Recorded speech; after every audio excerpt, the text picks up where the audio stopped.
Hi, I'm Will, and I'm back today drinking a pale ale from Tuckerman Brewing Company in Conway, New Hampshire. Let's see what we got. There's far more head than beer. Wait about 10 minutes until I can actually take a sip of this. Smells good.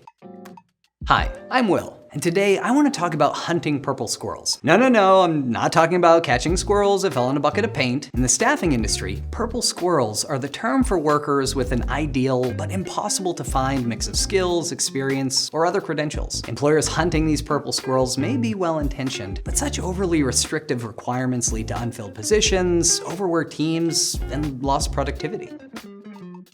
It's actually really good. It's really smooth. I like that. As an alternative, employers can reevaluate the skills they recruit for in the market, that is, the skills they buy, and identify the skills they should train or build in their existing workforce. Think of it this way. If you go to McDonald's, you may want to order a Big Mac with the normal toppings, but maybe you want to add something off menu, like jalapenos, and build a new Big Mac to fit your tastes. The same goes for your workforce. Maybe building workers with off-menu skills is better or cheaper for your organization than buying workers with the skills they already have. This video is not sponsored by McDonald's. Talk of burgers and Big Macs is making me hungry.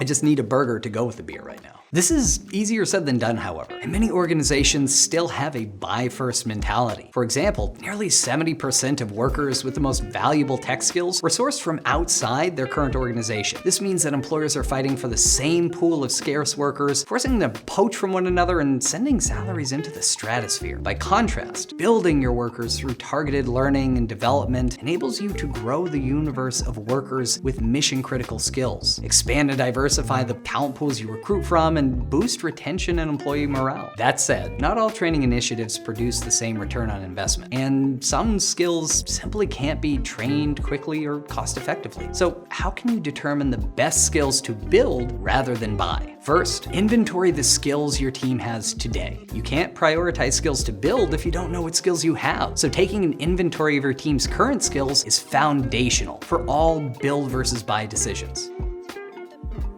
Second, anticipate the skills your team will need tomorrow. This requires peering into your crystal ball to anticipate the skills you need to be future ready. This may include looking at new skills your competitors are hiring, skills related to new technologies, or skills that support your strategic goals. Third, compare the effort to buy the skills you need versus the effort to build them. For an example, take cloud security skills. The effort to buy cloud security skills is high since they increase time to fill and come with a salary premium close to $15,000.